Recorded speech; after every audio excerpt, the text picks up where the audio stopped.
course. And so we're going to be encountering concepts that are familiar to you, because that's my job to help you integrate development so that you can actually use them. Okay, so that's the objective now. I'm going to start with a couple of slides we left off with last time, just to set the stage for where we're going to end up. And of course, last time I killed leadership, right? I said, yeah, leadership doesn't exist because we can't see it in the brain.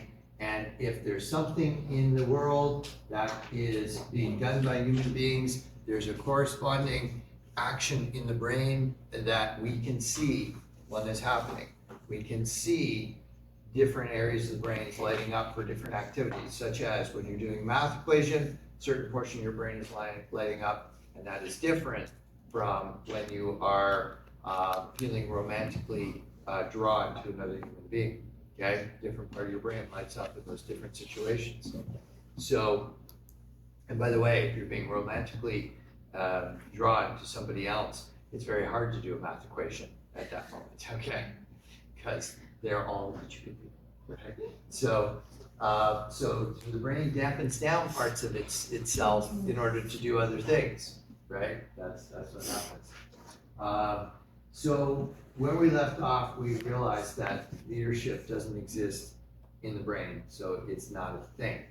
But that doesn't mean that we aren't talking about something when we all talk about, well, that was effective leadership, well, that was really effective leadership. So it's all about social power, right? And it would be wonderful social power were just the answer. We simply kill leadership or replace with social power. Yes, yeah, but it's a little bit more. It's hardwired to interact with other brains to make sense of the pleasant confusion of life. So think about your brain. Your brain is inside a black sphere, right? There's no light getting in. This is the most protected anything is in your body, right? It absolutely is. It can't hear. It interprets sound waves as auditory signals, and that's how it hears. But it itself can't do that. It can't see. That's our sense modalities sending information. I told you before, I think, that you don't actually see here, you see here, right? That's the occipital lobe, that's the area of the brain that interprets the data that comes from your retinas and from your retinal rods and cones, and interprets it in the back of your head. And then says, no, the images are all out there. No, they're actually all here. So the brain is very isolated. And it's wired, it is genetically wired to interact with other brains to make sense, right? And we talked about that. We had that fire alarm. I don't know if you guys were in it. Was it first class or second class earlier in the semester? When the fire alarm went off, everybody kind of looked at everybody else. Like, yeah, I think it's a fire alarm, but could be something else. Everybody was looking. You're looking mostly at me, which is fair, right? Because I'm supposed to be the leader of the class. So, and I simply said, okay, we gotta go, guys. And we closed up our laptops and we all left, right? So, had I said to you, no, it's just a test. They told me that we're gonna be testing it, we're fine. Then we wouldn't have left, right? But it wasn't a test, it was a fire. So, brains are wired to interact with other brains. So our brains collaborate with other brains to create culture. That's what brains do. Culture is habits. That's what we spend all the time on. Where does reality come from? And the narratives and stuff, because that's the foundation of culture. And we participate in culture in very intimate ways because we know that while there's a grand narrative, we construct reality about that world that we're in with reference to that, but from our local narrative. And our local narrative gives rise to, and we participate with those people to create our personal narrative. And you've had a chance to explore all of that stuff through the workbooks that you've been doing so dutifully and so well. So culture is king, by the way. Culture shapes our behavior every bit as much as personality and temperament do. Okay, so it's all about culture too. Culture is the single largest determinant of how work actually gets done. I made this point last time with you all. You could have a collective agreement or 20 collective agreements in a corporation, 20 maybe a little bit high, but I've worked with corporations that have up to 8 collective agreements, so 8 different unions in the organization. And culture determines how those collective agreements get deployed, whether they're deployed in a constructive way, or the collective agreement is used as it's supposed to be a shield to protect employees, but sometimes cultures get distorted and the collective agreement becomes a sword, right? It becomes a way to disadvantage management, to punish management, things like that. So that's all determined by culture. There's nothing in the collective agreement itself that says it's going to be a shield or a sword. It's going to be, that's culture that will determine it. So culture is determined by the worst behavior power holders persistently tolerate. When I read that for the first time some years ago, I was like, why didn't I think of that? Like, that is so brilliant. And I didn't, but it is brilliant. It is an absolute truth. And so abuses of power that power holders persistently tolerate, or, I shouldn't have this in the slide, okay, tolerate or perpetrate when leaders perpetrate power abuses, right? They become reinforced, and those become the culture of the organization. So culture is determined by the worst behavior it tolerates. And here's the key. If that worst behavior is not very bad at all, that's a good thing. But if it's dominated by the actions of high conflict people, that's very bad. Right? So the worst behavior could be really good behavior on the one side. It could be. So here's an example from our team. We kind of love each other. We kind of love working together and stuff. And we bring in periodically new members of our team. And one of our partners, Adrian, he's a jokester. He's ENFP, so he's a catalyst, but very playful and brilliant guy. But he's an extrovert, so extroverts, they say what's on their mind, or they think by speaking. So he throws stuff out there all the time. And even he and we are kind of always wary of when we bring in, let's say, a new intern, as to whether or not they're going to be able to tolerate Adrian sometimes zany, and other times sometimes like he'll swear sometimes, right? And we'll know if somebody's going to fit in if they don't wince too much when Adrian swears. Doesn't swear at anybody, but he says some pretty outlandish things. So that's a cultural norm. We all love him for it. We're not offended by it, but somebody from the outside might be offended by that. Now, we don't see it as a low bar, right? We see it as a very positive thing. He's the one that's able to lighten the atmosphere and be playful when we're a lot of us who are pretty intense. So we don't consider that worst behavior, but somebody might perceive that as not quite fitting for them. It's okay, right? But they probably wouldn't fit with our culture. So abuses of power that power holders persistently tolerate get reinforced.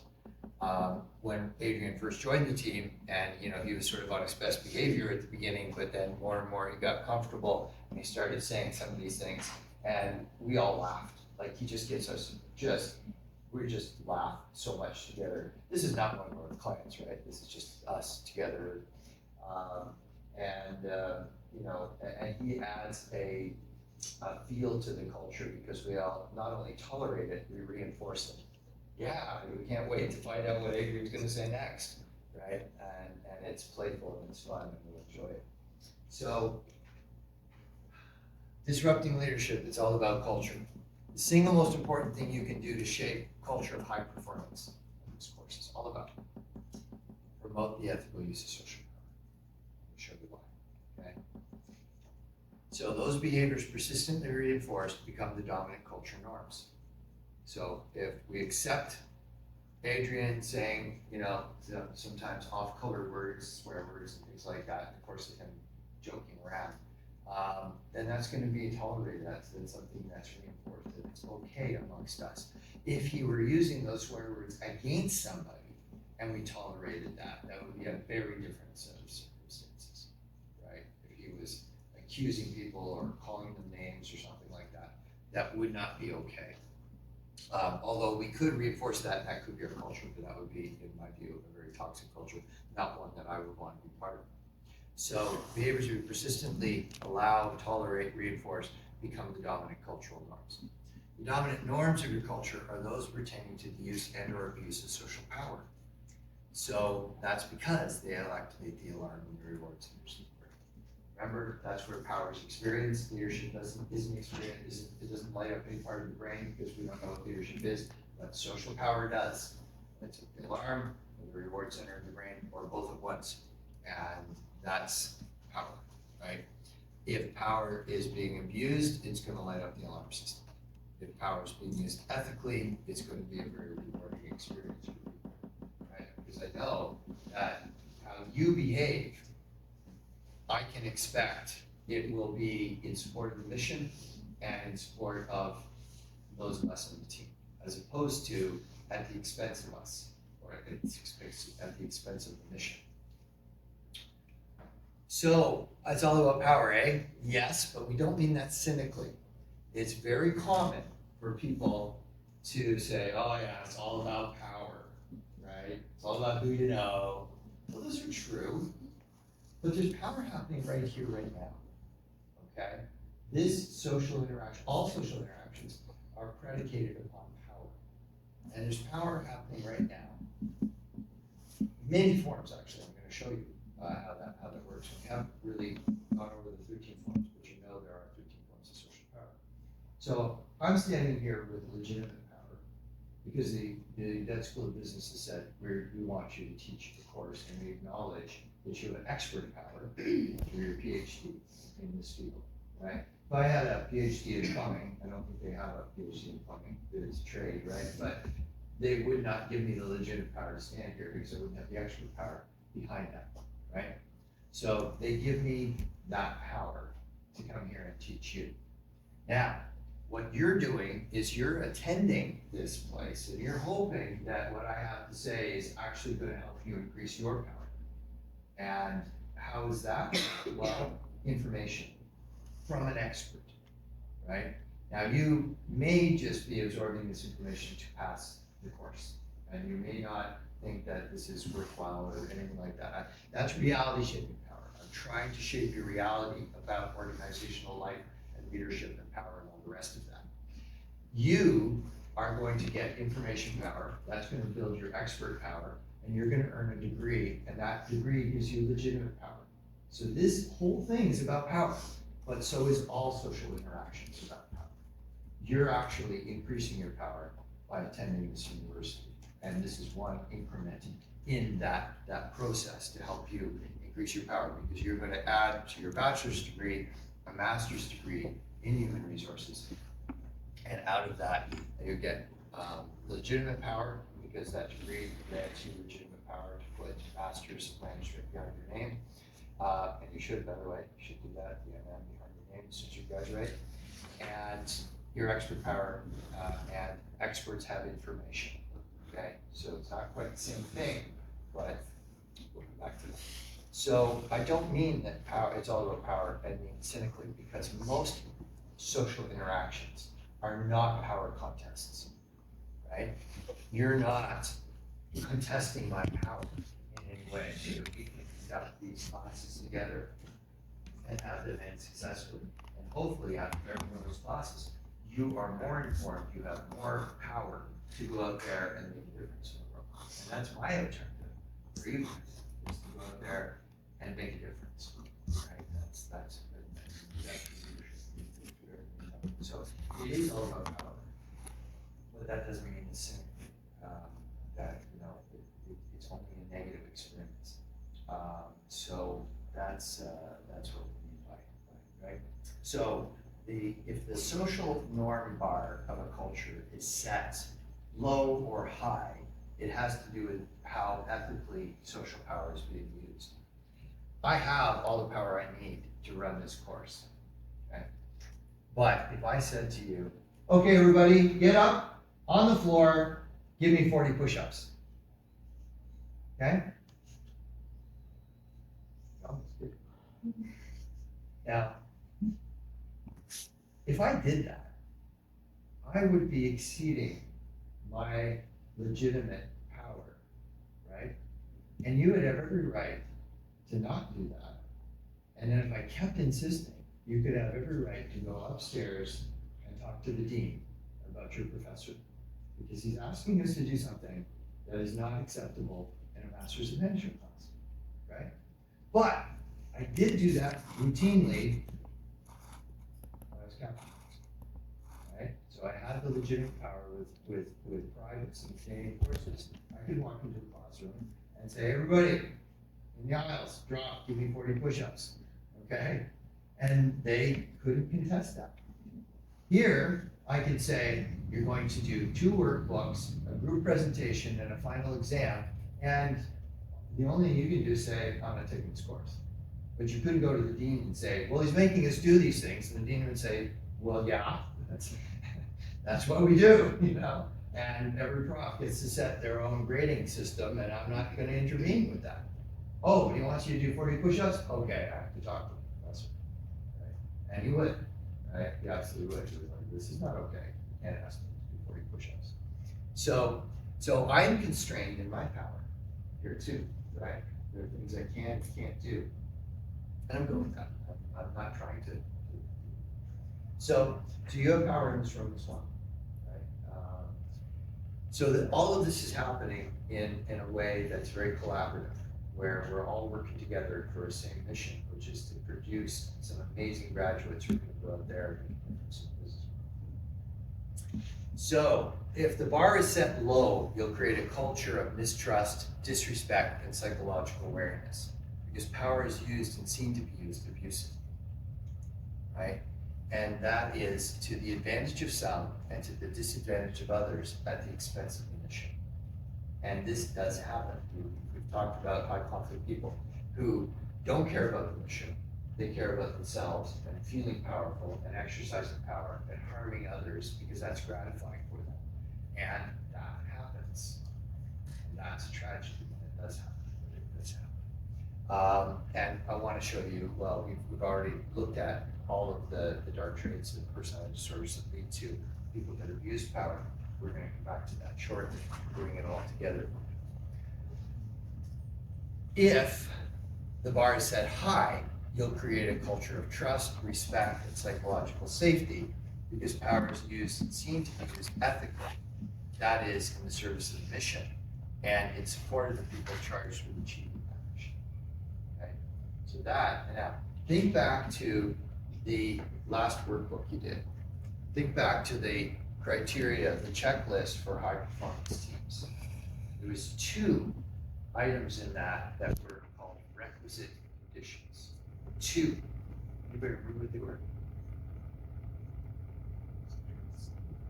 Trust is the first, that's the foundation. Trust is an experience of how I expect you to use your power. Do I expect you to use it to advantage me or at least not harm me and in the service of the mission? That's all trust is, right? Does a child trust a parent?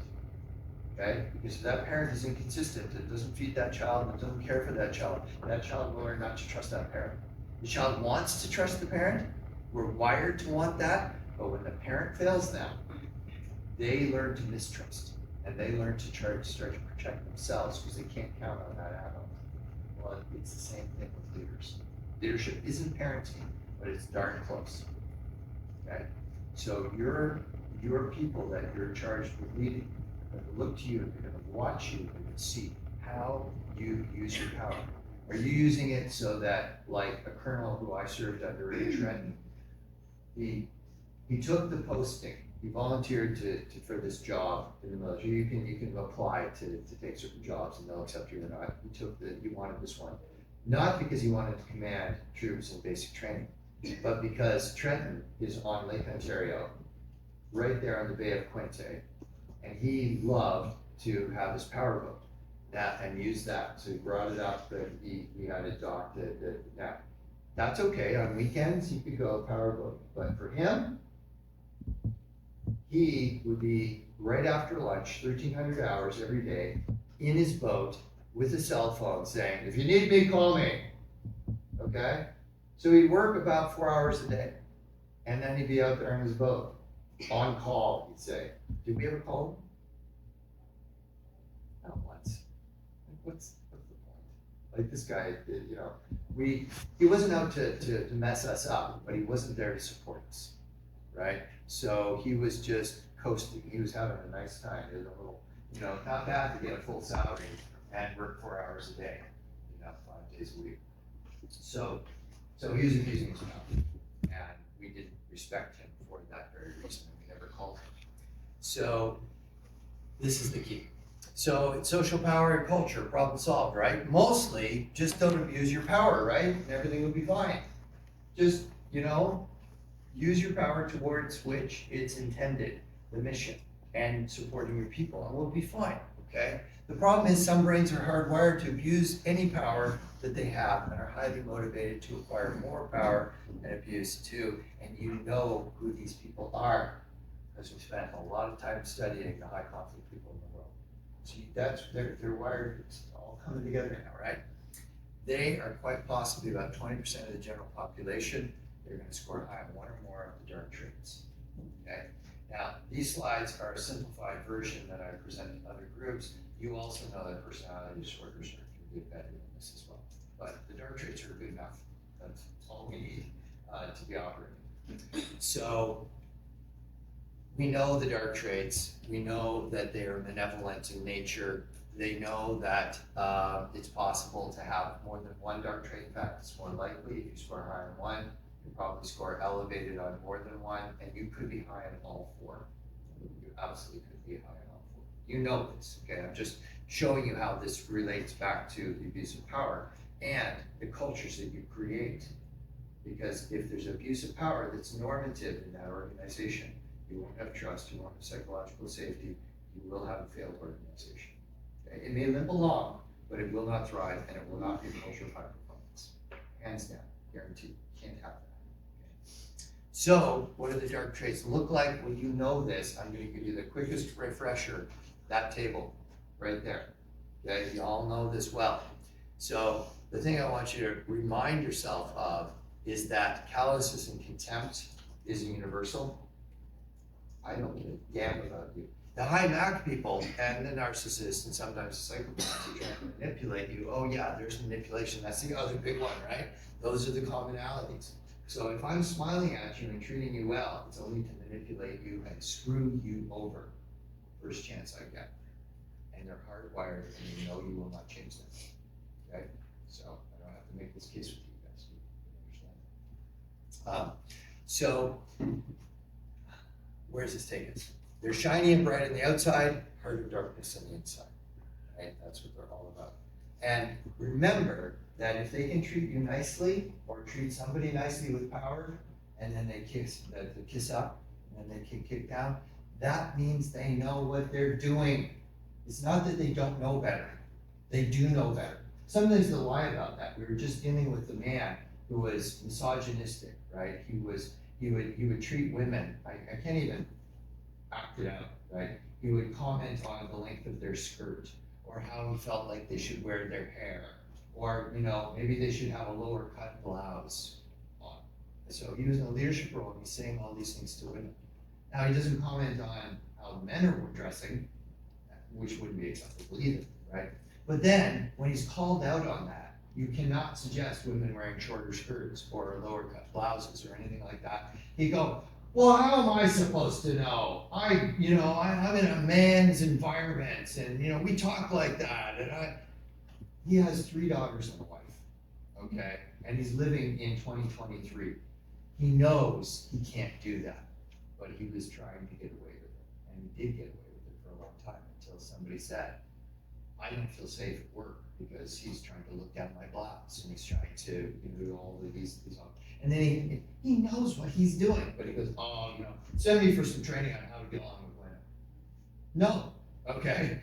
You're in a culture where that's not okay, right? If you walked around at the mall trying to look down women's blouses, somebody in the mall would make a complaint and they would be escorted from the mall. So if you don't know how to conduct yourself in the mall, sorry, right? Absolutely. And he didn't treat his boss, who was a female, that way, right? So those are these things. Don't let them get away with that idea that, oh, I didn't know, they know. So, bright and shining outside hard. You can't be trusted to use their power ethically, and they can't act on others. Because others quickly learn to not feel safe in their environment, in their presence, and they will do what they're told, and they will do no more than what they have to do. They cannot be led, only behaviorally managed. And we talked about that a lot. Left unmanaged, they will endlessly lower the cultural bar. Even the high value employees who are dark will eventually destroy your culture. So we have seen organizations who say, our culture is a mess, it's awful, and we'll do a culture audit, we'll identify somebody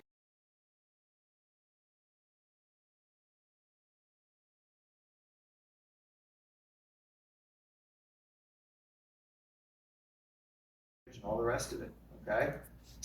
See where this is going? That means in Essex County, there are 12,750 psychopaths. Okay? Right here, where we're all living. Okay? Put those numbers, right? The other three dark traits account for about 20% of the population in various combinations. See where this is going? That's about 85,000 in Windsor, Essex, who have dark traits. Sadists, grandiose narcissists, Machiavellians, psychopaths. Right? They're out there. One of the most important things you can do as HR professionals is help your companies understand this. Help them not invite in that members of that 85,000, right, into your company, because it's not inevitable. We have client organizations that are amazing companies that have healthy functioning cultures that would not tolerate these people even for a day. And remember, they can, because they can kiss up and kick down, they can get through 90 days of probation. But on day 91, oh, I'm through probation, time to have fun, right? Time to start to work my abuses of power on other people. So if you live in a community of 100,000, this is just the way to do the simple math for people. That means 3,000 are psychopaths and 20,000 have dark traits that want to exploit the other 80,000. I don't want to lose sight of the fact that 80,000 out of 100,000 are not dark. Doesn't mean they're perfect human beings. They're all saints or something like that, okay? But they're not out to harm other people, right? So that's the good news. But you guys are going to play a key role, even if you're not in higher environment, to help your organization understand this psychology, because it's not well known, right? I mean, did you guys learn this at any other time in your lives? If you did, I'm delighted. It's not like, oh, I'm the only one who knows. But this is not well known. When we bring this to our client organizations, it's almost always the first time they've ever heard of it. Okay? So you guys now have power, expert power, with information contained in it to help protect the organizations that you're part of from cultural toxicity, abuses of power, right? That's one of your central missions in all of this. So what do we want to do? We want to lean into the light side of humanity, but not be blinded to the dark side, okay? So keep this in mind. People who exhibit dark traits will not be transformed by your power of kindness, your sense of fair play, your natural desire to treat others with respect and dignity. Won't change them. Remember, what do they do in response to somebody who does all those things to them? Remember? They think of you as weak, or Yes. you got fooled by them. That's right. Absolutely. They see your kindness as weakness and they will try to exploit it. Okay. So what do we do about that? Because it doesn't mean that we not cease to be kind. Be kind, be fair, be respectful, but protect your team, your organization, yourself by preventing them from gaining power over anyone in your sphere of social power. Okay? That's the key. So this is the most important thing you can direct your social power towards, creating a culture where your very best people can be their very best. And we're going to see when we come back more about that. That's leadership disrupted and reborn. Full stop. Okay. Yep. And I'll be posting all this stuff for you, okay? But, all right, so let's take 5. We'll come back. I'm going to shift a little bit more, but we're going to keep everything coming together. Wrap up the whole program. Right? It will definitely have short answers. Short answers when we fill in the blank or anything like that. Not looking for big essays, but they will be comprehensive questions. I'm not sure if I'm going to use multiple choice yet or not. Once I write the exam in the next few days, I'll let you know what content it will be. Some people love multiple choice, some people hate them. I hate them, but they're useful and some people like them, so, right? But here's this, guaranteed there'll be short answer questions. And here's an example of a short answer question from a course that I teach in psychology that you can't answer, so don't panic. There's no way you can know it, but it's an example, okay? So I'll start out a question and it'll be like, in community psychology, it's well understood that you must have an exit strategy before you start an intervention. Okay, so now you've got a statement about what it's about, okay? Now I'm gonna have a series of sub-questions to that question. So list and describe the 5 most common exit strategies used by community psychologists. Okay, so you're gonna identify that each name of them and describe how they work. You can't answer this, don't worry, you don't need to, right? Then it will say, which of the 5 are the most preferred exit strategies used by community psychologists and why? And so you're going to take the 3 of the 5 and say, this is why they're considered superior by community psychologists. And then the last part will be something like, what are the implications for community psychology interventions if an exit strategy isn't identified before the intervention takes place? And then you'll give your explanation of that.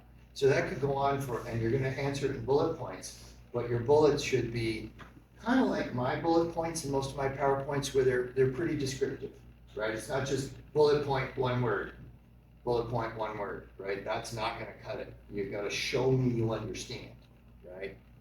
So you'll have lots of time. It's not one of these, oh my God, I want to test your knowledge, not how fast you can answer questions, okay? So you have plenty of time to complete the exam when we do it. And it probably will have some multiple choice questions. I'm not sure yet. I will let you know. But that's the nature of the questions, okay? That I'll be asking. So the material that I'll be uploading, all of this as well. All of my examples, my stories, my anecdotes and things, you do not have to memorize that. That's to help you learn it while we're learning it, but I don't expect you to tell a story back to me. You could say, as we discussed, with this particular case or something, that's fine, but I don't expect you to do that, okay? I want you to show me that you've mastered the material through the questions. So that's how that will work, okay? I don't have any control over when it is or where it is or anything like that. Both sections will be writing at the same time. So if anybody wants me to change the date of the exam, I can guarantee you, I don't have power. I have 0 power to do that. And in fact, other classes have asked, and I've said, I don't have the power to do that. If you want to go to administration and ask, and every time that's happened, administration says, nope. Now, you can still go, but, right? And I'll have the exam whenever administration tells me to have it. Can the exam be done online? What's that? Online exam, can you? Yeah, no, it won't be online. It will not be online, sorry. Sorry. There are so many bad outcomes with online exams now that even when I teach a summer course that's online, the exams have to be done in person, right? And you can all imagine why. And it might have to do with artificial intelligence, okay? So there was cheating before, but now, yeah. So the world has changed in the last year. The world has changed dramatically. So yeah, it'll be in person, right? And I got no say in when the exam was, so it is when it is, because the power way above my pay grade says when it is. So I'll be there. We'll all be there. Sorry about that. Okay. So now we're going to shift, but we're not shifting away from stuff you already know. We're just going to integrate it more, and we're going to take you from, we've been deep into the brain. And understand, most biopsychology doesn't pay attention to the brain very much, right? They just talk about research findings and all the rest of it. But that's why we have a brain in our logo, because we take neuroscience seriously, and neuroscience. Well, as we saw, you can't see leadership in a brain because it doesn't exist, but you can see social power, right? See it in the brain. Well, we're going to go even deeper into the brain. And all of these people, that's all of our partners right now. We sat down at the outset of the pandemic because our clients obviously were, the world was in a crisis, right? We sat down together and we looked at what's all this mean and what can we bring forward to help people lead in, leadership. One of the stuff things you're going to do, but in a VUCA world, it's even tougher. So this is the limbic brain's antidote to fight, flight, freeze, and fold. And we're going to go past the structures of the brain that you know so well, prefrontal, limbic, and brainstem. We're going to get down to the level of neurotransmitters, the chemicals that work the brain at that level. Okay, this is amazing. It's absolutely how you can change the neurochemistry of your brain to change the neurochemistry of your brains. Okay? And this is science, so it's amazing stuff. So what we're going to look at is we're leading through a polycrisis. We talked about VUCA. I'm bringing in polycrisis, which is really just the foundations of a VUCA world. The limbic system, prefrontal cortex, fast frenemies. We know this already. It's just a quick review. 4 primacies of leadership: mission, culture, personnel, and self-care needs. We haven't emphasized that enough, and we're going to bring that back together so you're all aware that that's why leadership is pulling you in all those different directions all at one time, or some days all at one time, and why it is so difficult. But we want to make it easier for you. And the organizations of self for leading in a VUCA world.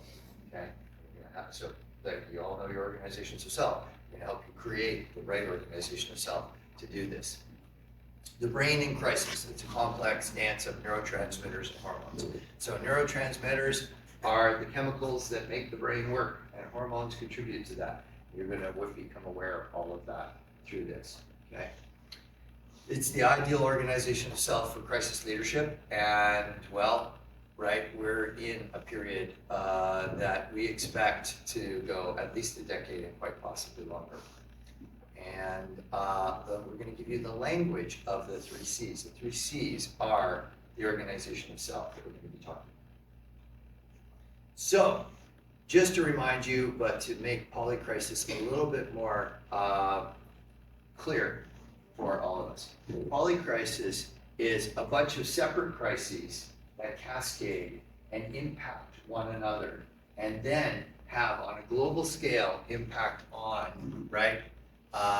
Food and nutrition, health, mental health, education, the environment, peace and security on a world scale.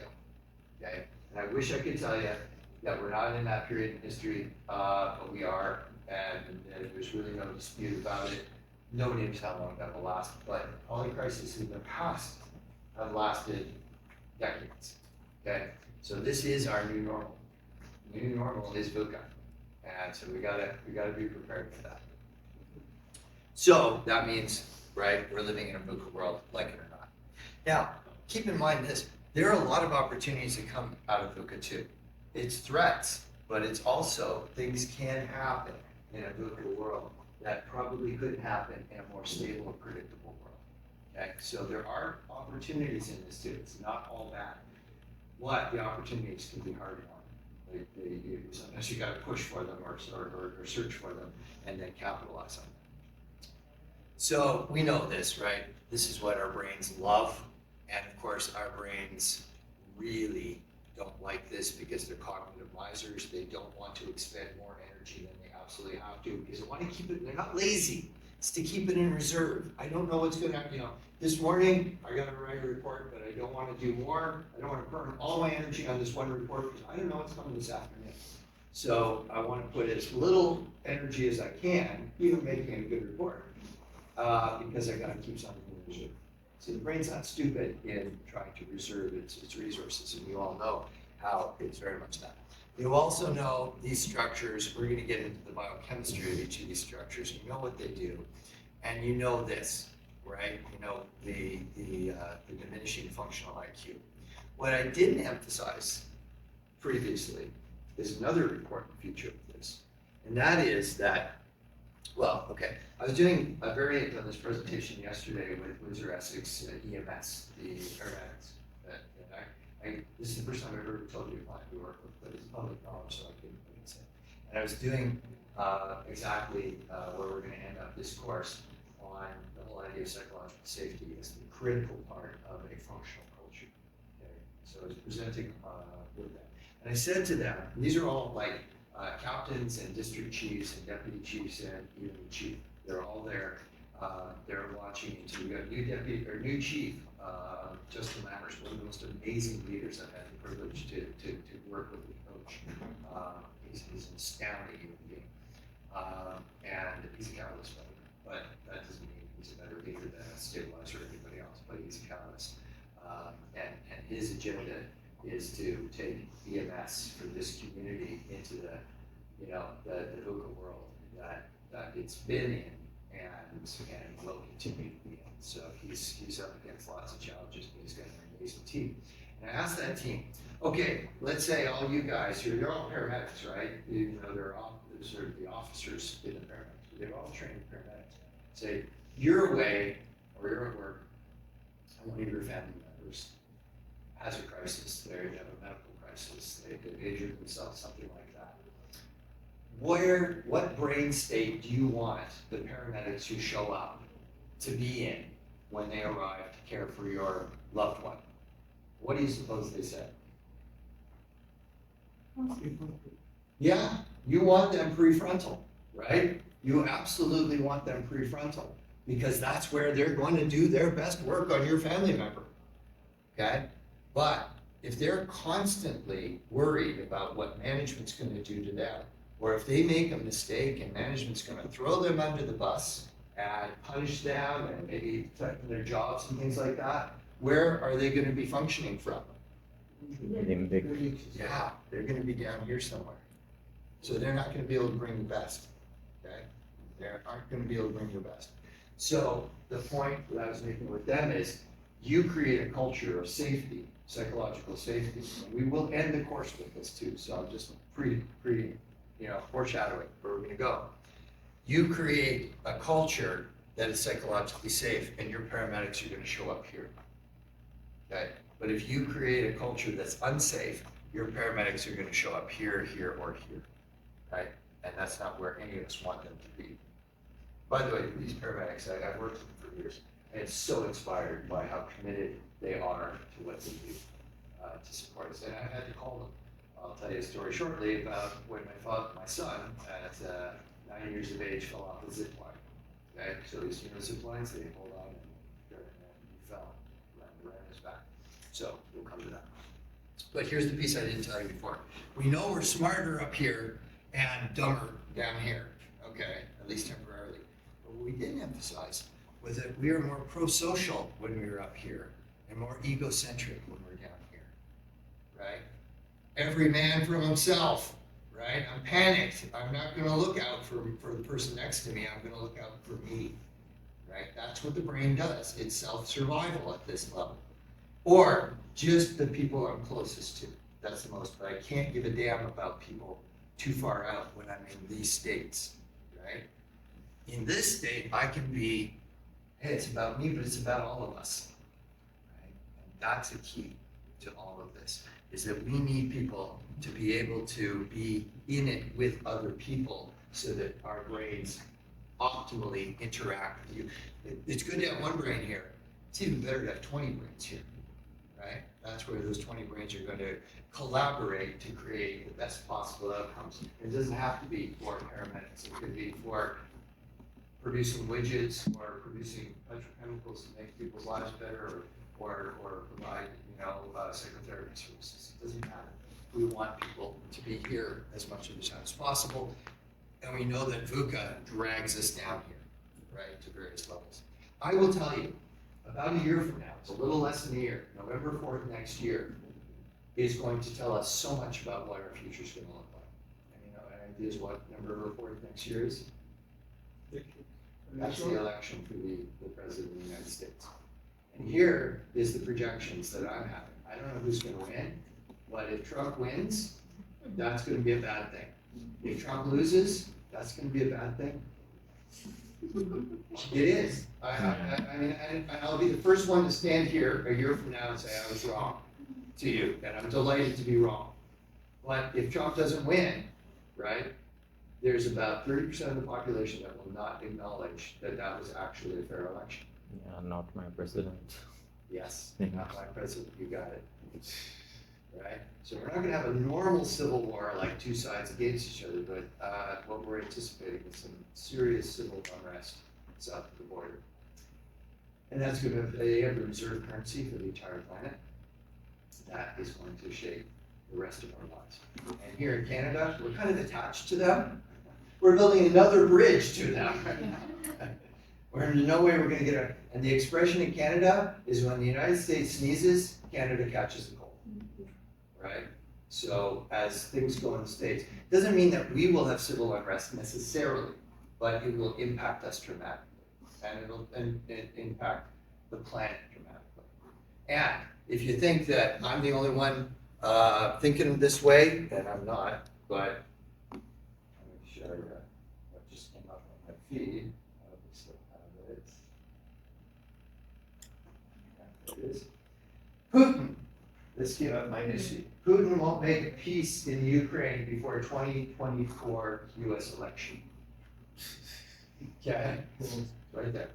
Okay, I dig deep down, right? So he's going to keep the war going. He has the ability to do that, and he's going to see which, if Donald Trump wins, then he's going to double down because Trump was likely to pull support away from Ukraine. More world instability, right? But Putin has every intention of waiting this out too. It's not just simple old Dr. Folks hanging out in the business school. It's one of the most powerful and ruthless people in the world. You know Putin is high in all four dark traits. We already understand the psychology, right? And he's waiting to see what exploitation he can make of that outcome, right? Whatever it's going to do. So, but there are things that can happen in ways that we can do. That's right now on you guys to take full advantage of the knowledge that you're acquiring and go out there and make a difference in the business world. Okay. So, have you ever seen a paramedic panic? When my son fell off the zip line, he was lying there on the ground. Of course, I saw him fall. I'm his dad. I kind of love him a lot, right? And so, of course, my limbic alarm system goes off. Now, I know, and I'm trained in situations like, well, what's that? CPR. Well, yeah, I can do first aid, right? But he's breathing. He's just lying there on the ground, you know, wind knocked out of him, so he's trying to breathe. I don't know if he's broken his back. I don't know if he has a concussion. I have no idea, right? I'm exactly the wrong kind of doctor to be there at that time. So I could just be his dad. And so, you know, now that all his friends, they're around, they're panicking. And then all of the parents who are around there, and I'm like, I got the parents to call the paramedics. I got the parents to take the kids away, right? And I just wanted to do this. And of course, my heart is racing. I don't know what condition my son is. I go up there. But when I get there, I go, hey, buddy, it looks like you had quite a fall there. How you doing? Okay. Now that's not what my internal world is feeling. I'm like screaming, is my son okay? But I know to show up and say, hey, buddy, that was quite a fall. How you doing there, right? Let's see some blankets around him. He went into shock. He was shivering and stuff like that, right? Get him covered up and like, so call the paramedics. And how did the paramedics show up? Well, they come around, it's in the backyard of one of our neighbors, right? And they come around, they got a stretcher and all, and they go, whoa, what's going on today? Hey, buddy, you're on the ground. How'd you get there? They're like so kind of chill, and they're, you know, and so their whole demeanor is to keep him calm and everybody else calm, and I'm working with them. I'm just like, you go, right? You bring your expert power to the table. Now he was okay, right? We did take him to the hospital. We did get him checked out, but we didn't know that. He could have broken his back, concussion, could have had both for all we knew, I didn't know he was gonna be conscious when I went up to him. So this is why we don't wanna see paramedics panic. Because when they show up, they're gonna answer the 3 core leadership questions, because I handed over leadership to that scenario when they showed up. Never met these people before in their lives, but they're dressed like that. I knew to have called them, and they're gonna answer the 3 leadership questions. They brought leadership to that situation to make sure my son is okay, right? What's happening? He's fallen. What's that mean to us? We gotta check him out. What are we gonna do about it on the basis of the checkout? We're either gonna take him to the hospital or we're gonna help him get up and whatnot. They were like, he's probably okay, but you know what? We wanna send him to the hospital for that. Cool, right? I rode the ambulance with him. It's against protocol to do that, but I pulled some power dynamics so that I could ride with him, right? And all the rest. So that's why we don't wanna see paramedics panic. But have you ever seen a leader panic? I did. I was a captain, two gold bars, okay? I saw somebody who was a full colonel, 4 gold bars, in headquarters, with a panicked look on his face, run down the entire length of headquarters, from one office to another. No idea, there was no air raid, there was no fire alarm, he went from one office to another and he ran. We never looked at him the same way. Never found out what was going on. But we thought, oh really? Like this guy can't even keep it together as a full colonel, right? And so he had lost some reality, right? And he sized up situations. And he stayed, I didn't have the language for it then, he stayed prefrontal in a crisis. I don't know, because he looked terrified. And we never found out what the situation was. So we want our leaders to stay prefrontal and answer those difficult questions. What's happening? What's it mean to us? What are we going to do about it in the face of ambiguity? These expectations are very high.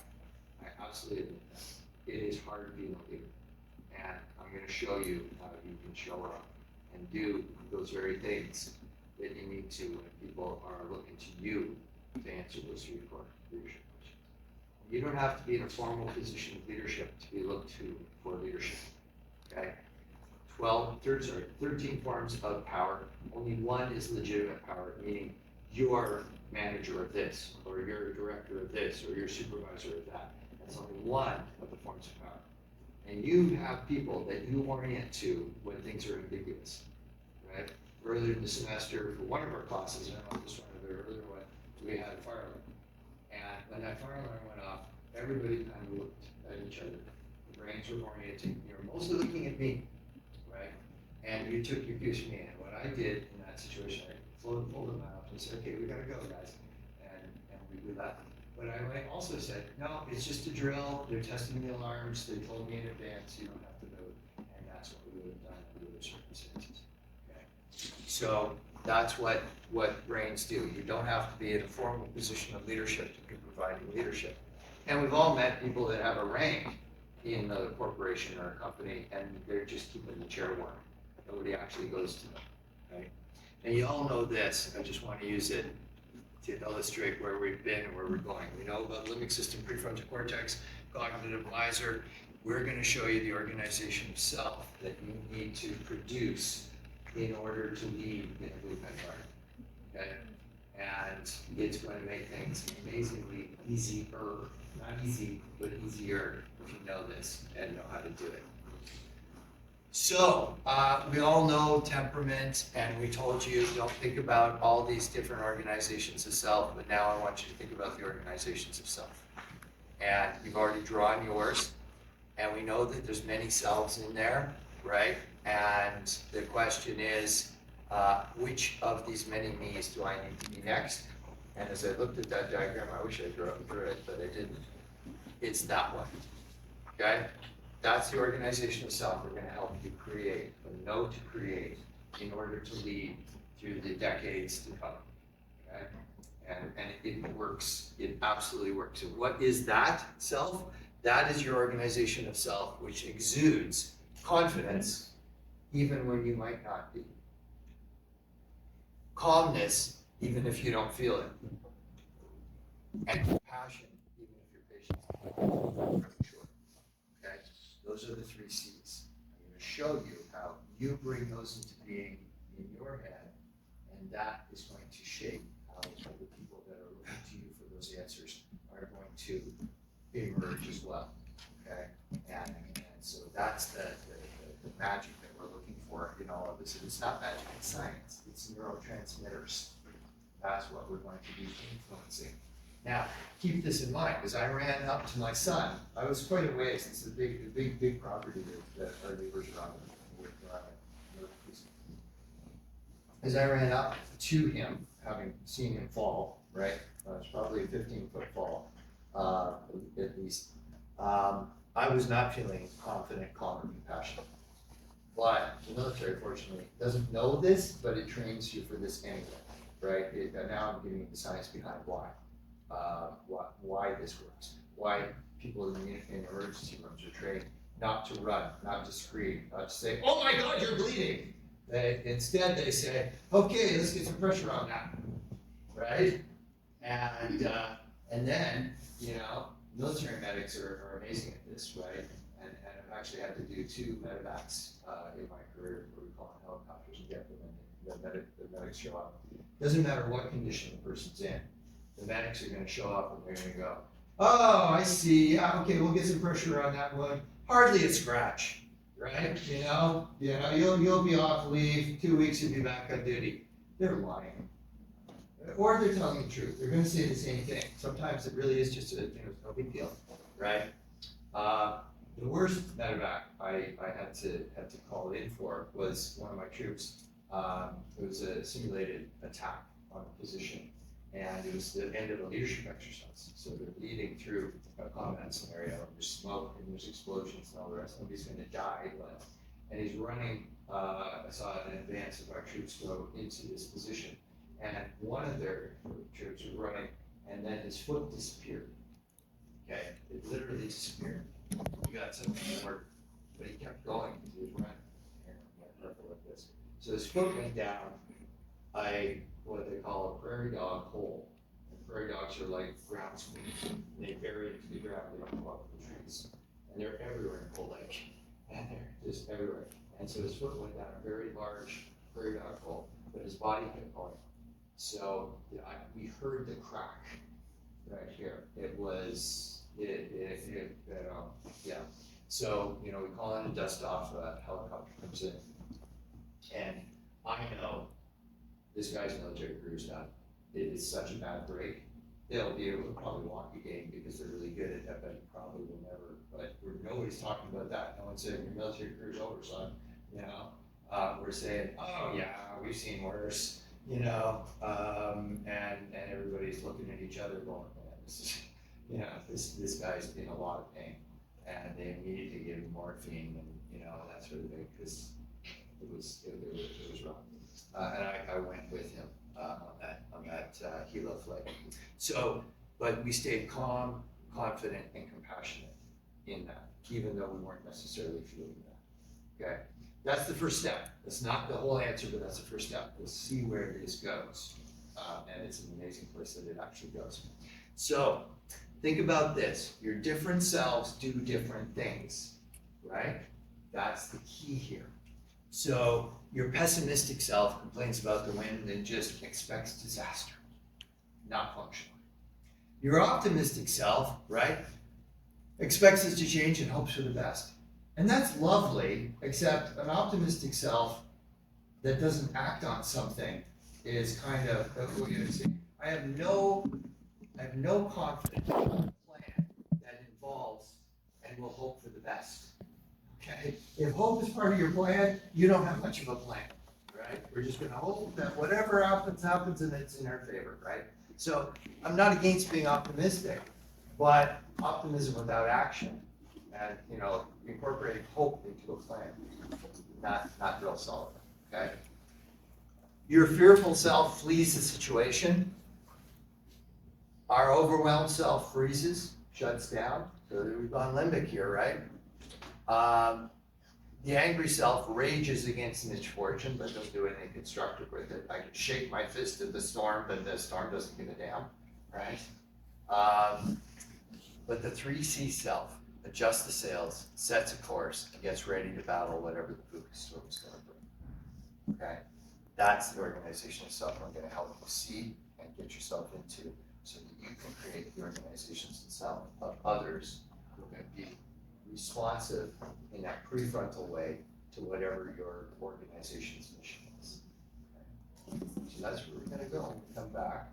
We're going to finish that, and we're going to go into how you create cultures of psychological safety, and this is part of it. This is a massive part of it. Okay, so yeah, I'm learning. So, bro, is there any, like, the final class, is there any form of exam review for the final class? For the exam review, in a final class, I'll talk about what you can expect and that kind of thing, right? But you'll have all the material you need. And remember, I'm taking out any material that you don't need to study, right? So slides that are just examples won't show up. Okay, I'm not gonna just inundate you with that. If it's there, it's stuff you want to study. Okay.